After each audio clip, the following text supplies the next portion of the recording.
And we are back, ladies and gentlemen. Welcome to Laughing Dragons 20k RCQ. We're stepping in for round number 11 next. You've got me, Will Hall, better known on the internet as the Will Hall EXP, and the powerhouse, which is Dom Harvey, joining me in the booth for a couple more rounds of commentary action.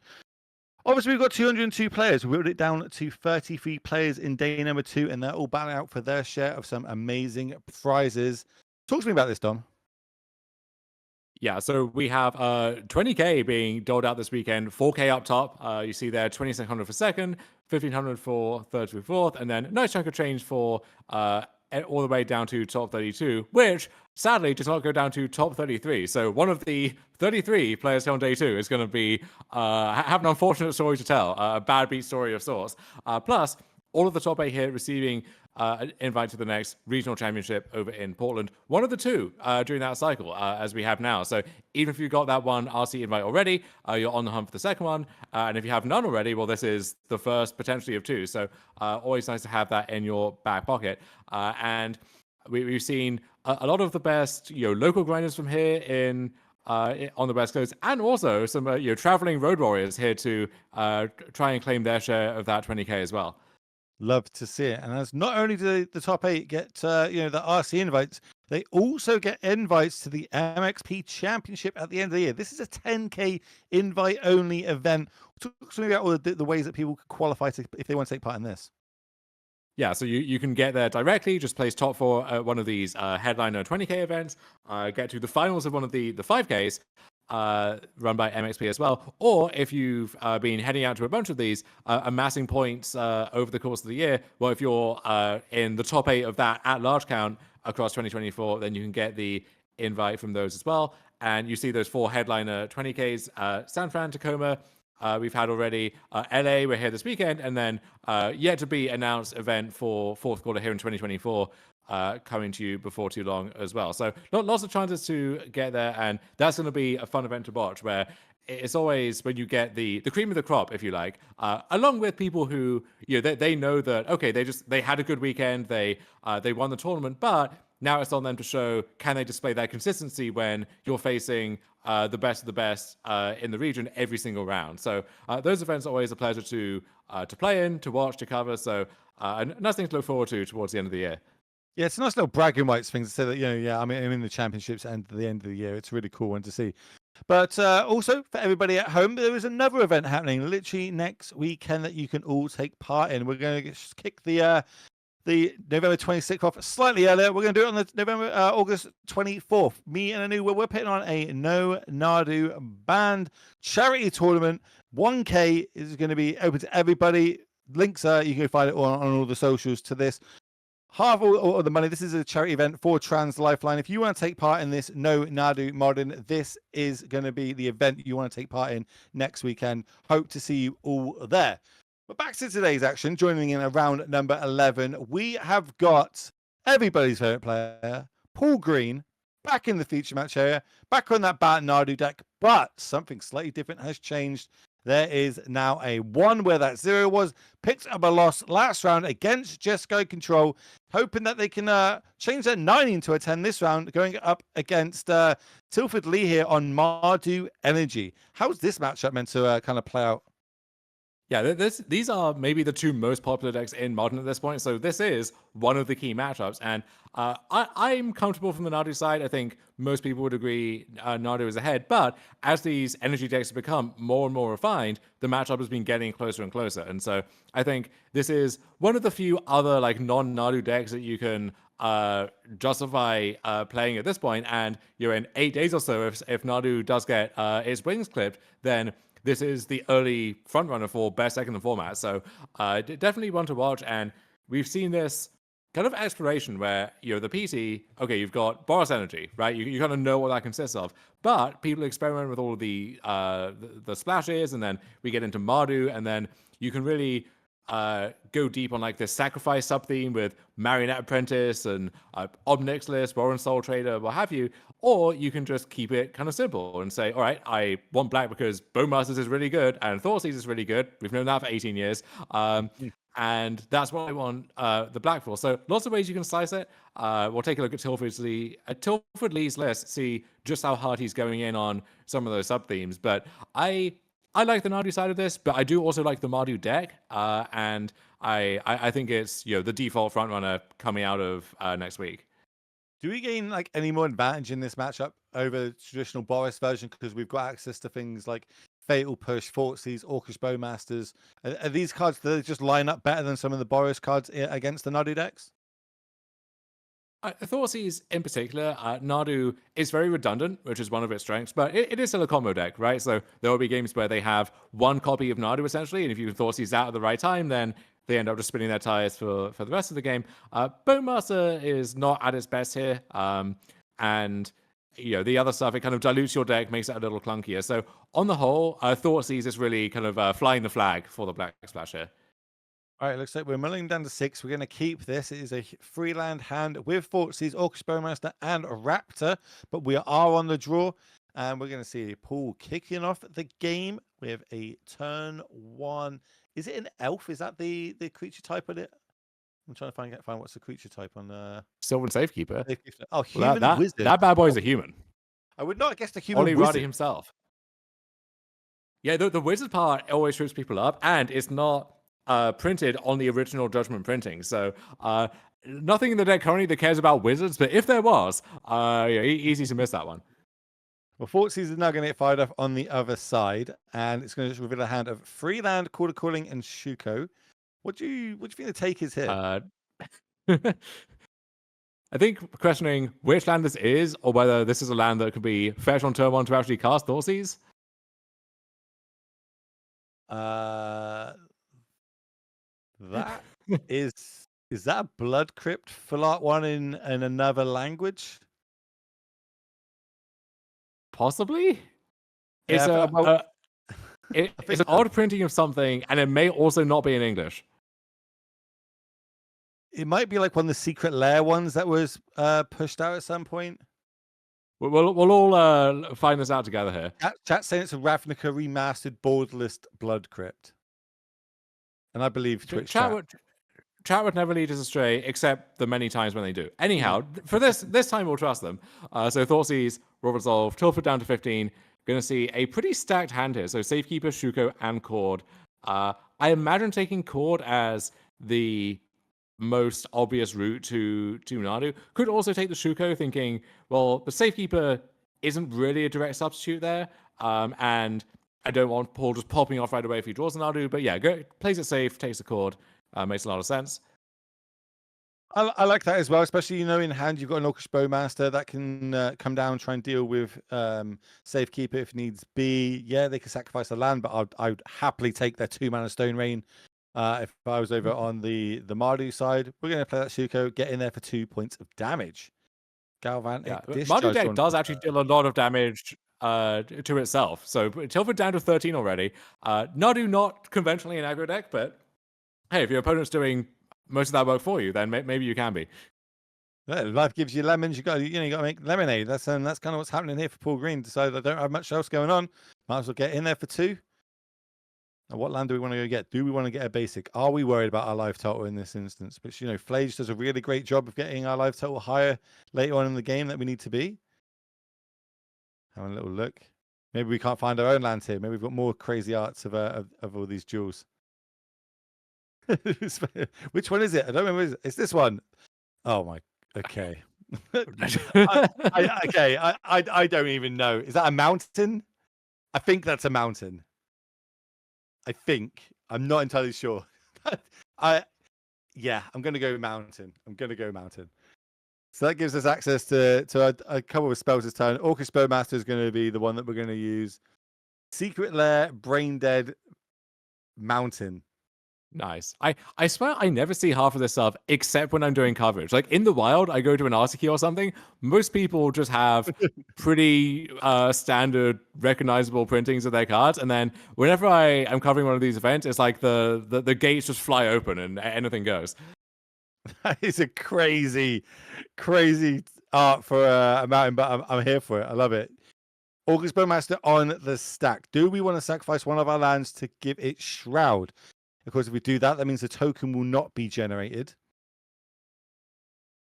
Yeah, it's an interesting choice because Paul is trying to think, well, let's say if I draw Nadu or something in the next few turns, if I draw some other useful combo piece, then I want to be able to cast it, and sacking a land really sets me back from that. At the same time, what's the use in drawing that if I can't protect it if there is a removal spell? So yeah, I think Paul gonna keep that, and maybe the tiebreaker there is if you draw another Quarter Calling, let's say, then the Safekeeper is basically just as good as the land when it comes to casting that in the end.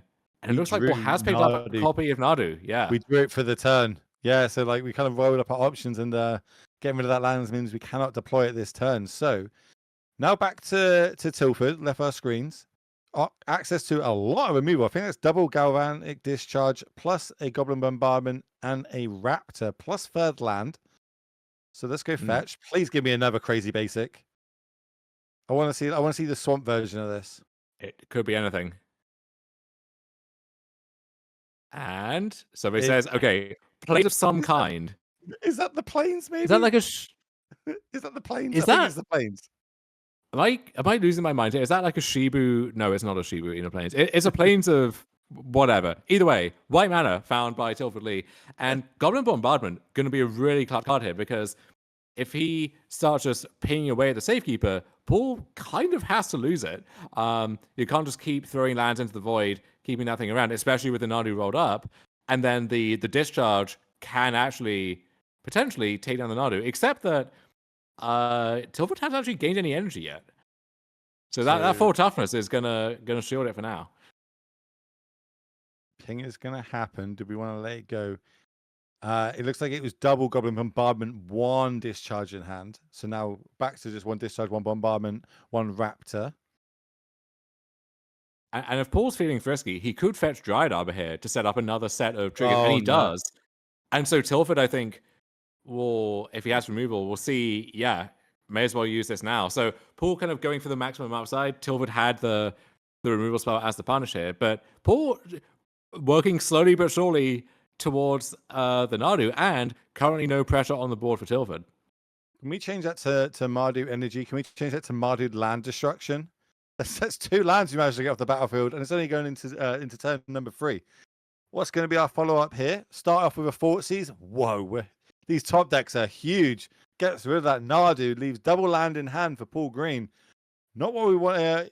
He wants to be seeing on the other side. And we spoke about how this Black Splash now going from Boros to Mardu gives you access to these powerful black cards. Thoughtseize being one of them has been key in this matchup. And the follow-up is a Raptor. This is going to take us up to, I think we're at 4 energy now. So we can cast basically anything in our deck. If we ever find a spell. 4 lands, 5 lands. Don't want to drill these into another Raptor. Yeah, and these Mardu lists, at least in the main deck, often designed so that even if you didn't have energy to start with, you're always going to hit because everything costs 2 or less. They're basically Lurrus decks. They just don't have a Lurrus anymore. Got to make do with Gigantha instead. So, chat's having a little talk about this. Why did we fetch the Dryad Arbor on that turn so we would be able to untap with a Dryad Arbor on the battlefield and potentially 3 mana? So the thought was, if he just plays Nadu on the empty board, he gets the 2 triggers with the Shuko, but then has to pass again in all likelihood. But if he gets the Arbor, Tilford doesn't have removal, then he gets 2 more triggers, and 2 versus 4 is a big deal. And maybe contextually he thought, well, if Tilford had the removal, he wouldn't play things this way. But as it turns out, kind of got max punished where Tilford had the discharge there, and then top decked the Thoughtseize in exactly the right moment to snag the Nadu. These are the lands you need to be able to take down arguably one of the most powerful decks we've ever seen in Modern. The Veil, that's going to be Haywire Might in the graveyard. Don't want that one just now. What are we trying to dig towards as we drew a Quarter Calling? Really just wants to find another Nadu, and that could be a real Nadu, could be like a Shifting Woodland or something at this point, but Paul's life total under significant pressure here now, so getting shot for 1, attack for 6, that's 2-turn lethal, and the bombardment just kind of controlling the board in the meantime. Yeah, this is could like even be lethal this turn if there's another Bowmaster or a Johnny. Like this is going to be it. It's also Trespasser and Bombardment left in hand. So Trespasser can do another point of damage. Yeah, that's it. Um, That's lethal. oh yeah, 1, 2, 3, 4, 5, 6, and that's the yeah. Happy days. Take it down. Trespasser. We've seen it twice now, and weirdly twice it's been absolutely great in this situation. So it's going to be interesting to see if that's how we move forward now in these decks. But going to sideboards, Paul Green down a game, was our undefeated player going into day 2 on this powerful Nadu deck. Now a game down versus Mardu. See a couple of rings coming in there. Is there anything else you think takes your fancy? Yeah, the ring isn't as good here as it is against just the Boros decks, for example. Especially against Bowmaster. I think he'll keep it pretty minimal. Even cards like Sun Cleanser aren't as good here as they are against the more energy focused Boros decks. But so keep it pretty minimal there. And then on the Mardu side, you already have the Thought Seizes and so on in the main deck, but you'll kind of double down on more disruption like that. More removal is and like Harsh Mentor is the go-to sideboard card for these decks against Nado at this point. Yeah, Harsh Mentor is just such a card that was floating under the radar for years. When it first got printed, I thought this card seems like it could be really good on face of it. Never really got its time in the shine, but it's really shone during this Nadu meta as a 2-mana way that can punish them for kind of using the Shuko combo and going off that way. While also applying your game plan, your pressure, because it's only a 2-mana for a 2/2 as well. Slight upside as well with fetch lands, I guess. But yeah, it's always underperformed how people wanted it to, and now suddenly it's great. And then in a week, it will go back in the box and start gathering dust again. But it's going to enjoy it while it lasts, It is going to talk to me about 1-drops. Boros and Mardu, obviously some of the best 1-drops we see in the game right now. We've got Oscar's Pride, we've got Guide of Souls, and Ragavans. I'm going to kind of put you on the spot here, Dom, and I apologize for this. I want you to rank those 3 cards in order, which one you think is best to worst in Modern currently. In Modern currently, I would say Pride and then Guide of Souls probably is 1 and 2, and then Ragavan as third. Part of that is just Pride is so good against Ragavan by itself, right? And then in these mirrors, it's so easy for the 2/1 body of Ragavan to just get obsoleted by all these tokens and Pride and Goblin Bombardment, pretty good against Ragavan, as it turns out. Bowmaster as well. And then that 1/2 combo of Pride and Guide of Souls, your Pride and Guide, that sets up some of the scariest nut draws in the whole format in a deck that is just a kind of mopey creature deck on the surface. So Ragavan still phenomenal, right? And we'll always have it stay in the sun when circumstances allow. But right now, that those 2 kind of headliners of the Boros decks are that's where it's at right now. Isn't it crazy? Like how much? Like this time last year, if I asked you that question, like Ragavan would have been like head and shoulders, probably number 1. It was up there with Deathfight Shaman for talks of best 1-drop, and just in the space of like 1 set. And it just drops so far down the ladder, and that's what I love about just Magic in general, of how we get these metas and how some cards are great some months and then down the next, and just how it all shifts around. It's going to be really interesting if anything does happen on the 26th, how the meta evolves from it moving forward. But back to the match, Guide of Souls, arguably the best 1-drop now in Modern, is put onto the battlefield, and the Survey trigger for Paul is going to put that cord into the graveyard. What's going to be the turn 2 play, if any? Saga is going to come down with a counter on it. Do we have a Wall or Shuko? Nope, nothing. Just pass and turn back. I see another Harsh Mentor drawn. Now, if 1's good, I can't imagine multiples are even better. Yeah, multiple Guide of Souls. You build a big board really quickly, and those draws where you like attack with the first Guide of Souls on turn 2 for 3 because it's already got enough energy to buff it once. Like those are like you're just playing a different game or a different format. I love that Tilford's got to double check all these cards when he's going through. He's like, is that the card I'm after? Is that the land? I can't remember. Like, what's the art I'm after? What one? Love to see it. Here comes the Blood Crypt. So now access to all our mana is online. Did cost us 6 life to get to this point, though. Guide of Souls is probably going to let us get our life total a little bit higher, as the second line is going to be this Amp Raptor. So we'll stack the triggers to get the energy and life gain first, and then we gain our 2 from Raptor, pay 1 of our free energy to cast this Fortsies, and have a little look. And we see what? Double Chord, double cord Nardu, Cradle, Urza Saga, and what's that one that they've picked up there? I know that's one that you're probably familiar with. Titania. But Tetra Vargoth, yeah. So this is a alternate win condition that you often see in these Nadu sideboards for when Nadu itself is offline or it's been stone brained or something like that. Talk to me about why is this an alternate win con for these Nadu decks? How can I utilize this to its best advantage? You can Summoner's Pact for it, you can Chord for it, and there's not a lot of cards that actually fit in that overlap. But also, you can combine it with like Sylvan Safekeeper, for example, or even just you play it, you get back a fetch land, you sack it. That's 10 power across two things with the promise of more if you got other fetch lands or something in the mix. So it's an odd one, and you'd expect with Titania, you'd find it as a centerpiece of some like ramp deck or Scapeshift style deck, but instead it's just a kind of weird one-off in the creature combo deck instead.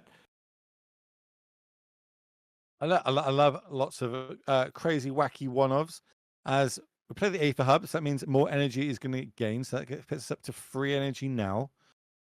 We've got a couple of 2-drops in hand. We could go to combat and use this energy to put 2+1/+1 counters and a flying counter on our creature. Looks like that's what we're going to do. Raptor's going to come in. So that's going to be 4 damage to the face, dropping pulled down to 14. Follow-up play is going to be Harsh Mentor. So again, more energy gained, another life added. End of turn, we're going to make ourselves a construct token. At least I think the energy we would have... Oh, okay, so in response to the Harsh Mentor coming down, we're making the token. Then Harsh Mentor comes in, and now the triggers are getting stacked. Love to see it. Definitely need to put a counter on that energy token at the top, though. But as long as I think they announced it, so it should be there. Maybe they wrote it down. Big draw step. That's a safekeeper off the top. That's the card that you said would go really well with the Titania.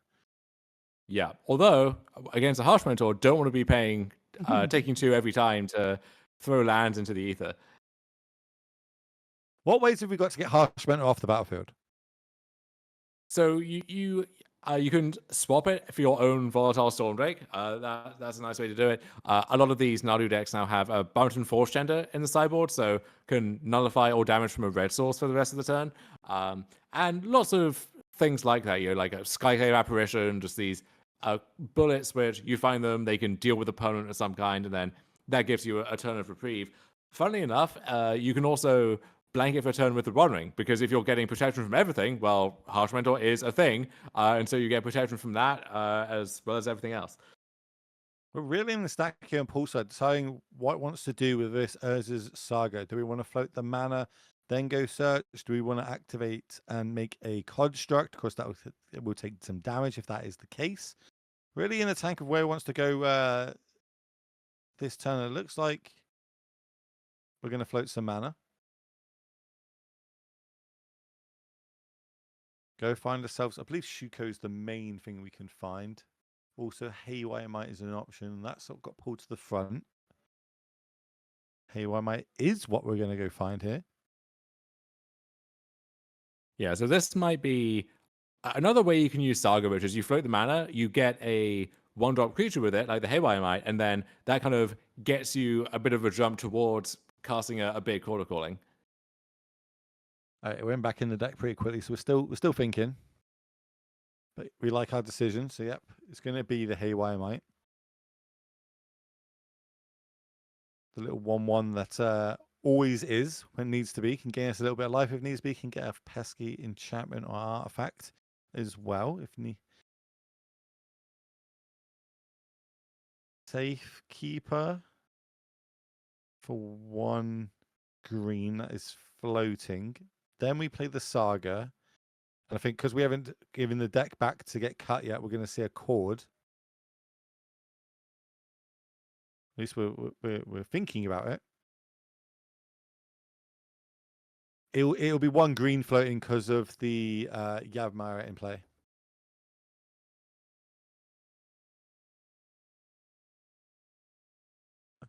Kind of sitting on the Chord. I like that. I feel like there's no need to fire the Chord off right now, right this second. Yeah, there's some pressure here, but there's not like a complete sense of urgency.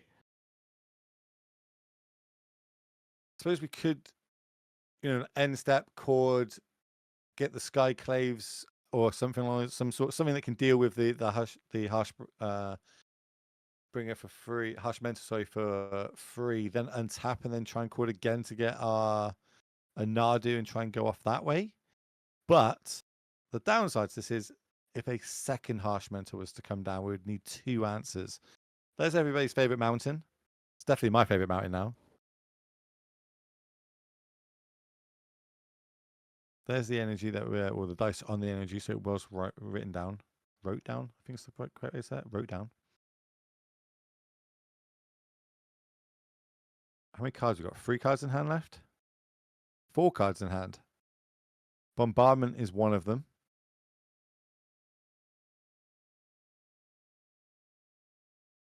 Raptor is another. That's what we're seeing pulled to the front of the hand at the minute. Double Raptor, in fact. Could be anything, even another Raptor. I suppose like that, the super high upside here would be to go like Raptor, hit a Bombardment into another Raptor, into hitting an Ossus Pride or an Ajani, and it could just win the game on the spot.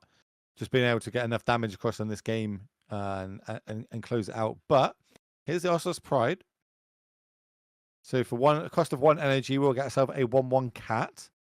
And we have gained life this turn. Now, Dom, talk to me. Do I have to have gained life in the turn? I suppose it triggers the Guide Souls. I was going to say, if I've gained life and then play it, do I still get the trigger in the turn, or do I have to gain the life you do, yeah, out on the battlefield? But basically, you get to the end of your turn. The cat asks, "Have you gained life this turn?" It doesn't matter if I saw it or whatever. Just tell me. I'll take it on faith. And if the answer is yes, then you get to make more stuff, which then triggers the Guide Souls again, and so on and so forth. So Tilford has this choice of does he play it safe and just like double down on Harsh Mentor, kind of get the full lock in place, or do you kind of shoot for the moon with another Amp Raptor or so on? Oh. Now that's going to pull the trigger on the Call of Calling for Paul. So he's going to find Skyclave Apparition to eat that first Harsh Mentor. With the trigger on the stack, yeah, okay, I can get behind this. So this will get Harsh Mentor off the battlefield, but then this also kind of, so Tilford's line right now was to try and win the game this turn, because Bombardment would have potentially got us over the line, but now knows that, I'll just play this other Harsh Mentor I've got in hand. You think so? Great line, great sequence to play around everything in this spot, and it's going to pay off for him yet again. And again, shout out to Green, to Paul Green for doing the non-permanent marker sketch on the card. Love it, love to see it. So Harsh Mentor is underneath that. 4 damage coming across. Now, what's going to be the follow-up? Do we want to go Bombardment? Do we want to go for another Raptor? Do we want to go for the last Harsh Mentor? We're going to go for Bombardment here. What do you think about that? I think I like it. You get to clean up some of this stuff right away. You've got the City's Blessings, you're making a bunch of tokens, and now you can start really hammering away at the Sylvan Safekeeper, the Haywire Might.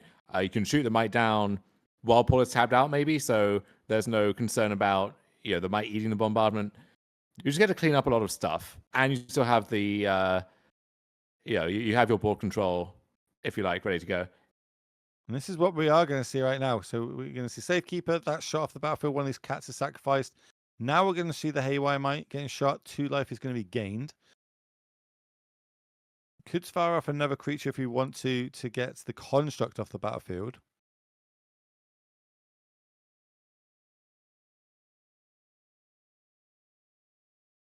Having a little think. I feel like this is kind of safe right now. Like I would do it in response, maybe. But are we playing around a Quarter Calling in this spot? Maybe is that what's going through Tilford's mind? Not right now, of course. While Paul's tapped out, but he's thinking, okay, what's the worst that can happen realistically? If Paul has land, Shuko, Nadu, or because at this point it has to be several things. Like Paul needs the exact right mix of cards, but if there's a safer way to do that, like don't even leave that possibility open. Don't let Paul have the option of a great comeback story. Yeah, I like what's happened there. So we sacrificed 2 of our creatures. We've got the Skyclave off. That generated us a illusion token.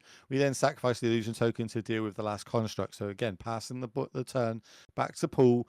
No creatures on the battlefield, only 3 lands, Saga at 2, and you have got an Ossus Pride with the City's Blessing and a Amp Raptor with 2 counters on it and the Flying Counter, along with a Goblin Bombardment and 2 more good cards in hand. This is definitely an uphill battle for Paul Green. I do like that idea though of an illustration token. I guess that you have those infinite tokens where you just draw whatever you want. Like that's always fun to see those coming out. Hey, Paul's got the Sharpie. Let's do it. You know what I mean? So it looks like Shifting Woodland in hand. So okay, that could double up on Nadu potentially if we get there. Paul doesn't know about the backup Harsh Mentor, but I think the pressing issue here is just surviving the turn, right? Like against the big Raptor, Goblin Bombardment, Paul's only on 12. Like that's a more precarious life total than it looks at first. Here's no Tuco plus lands. That's going to make us the insect token, which in this game is a blocker if needs be. Yeah, he's kind of feeding these into the more of the bombardment. You know, easy to shoot down the Nantuko itself and then the other ones, but he doesn't really have any other good choices here. Thoughtseize was the draw for the turn. We've seen Thoughtseize absolutely performing in this. Also Raptor and that Mentor that we spoke about still in hand. Starting off with the Raptor. 2 energy is going to get made if this does resolve. Up to 5. Start flipping the top cards. Flage is a great one to hit. We can use that with 3 energy. That could also go to the face. And before the it goes to the graveyard, we can sacrifice it for another point. How are we going to stack with this? Do you want to take both creatures off the battlefield or do you want to just do one? Tilford's draws have been absolutely incredible in this game. We're going to cord for 1 in response. Before the cord resolves, we're going to sacrifice the Flage, get rid of the token.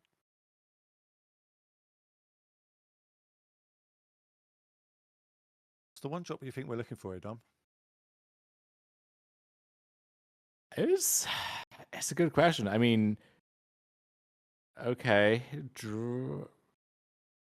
Arbor, I think we're just building stuff. Yeah. So the idea here is we want at least something left around. So when Paul untaps, Saka gets Shuko, Woodland becomes a Nadu, and then we just start surfing, and we just want more stuff around to play with then. So we've got the option here. We can go the mental route, or we can go Thoughtseize. I think we're going to go Thoughtseize. That's going to get rid of the Titania. So now we know that first Raptor can't attack. There we go. So everything coming across. One of them is flying. The Raptor does have flying. There is a flying counter on it. So that's 4 damage. It's going to be unblockable. But we can double block this Pride if we want to. I wouldn't suggest it because it does have first strike after all. So we're just going to take that 5 damage, gain another life.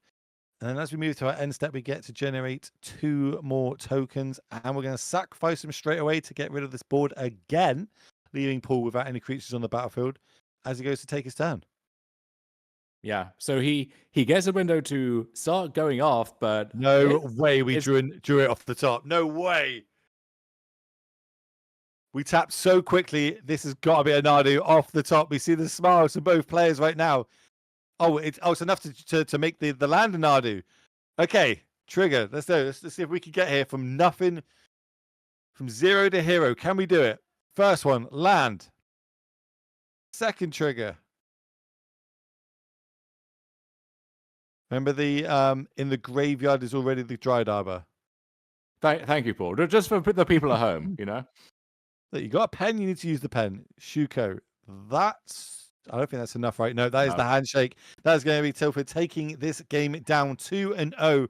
Going again 1 step closer to that top 8. And did it in great fashion. That was a great game to watch, great game to see. And maybe Nadu's not that bad after all. Who knows? Maybe we all should just pivoted to Mardu sooner.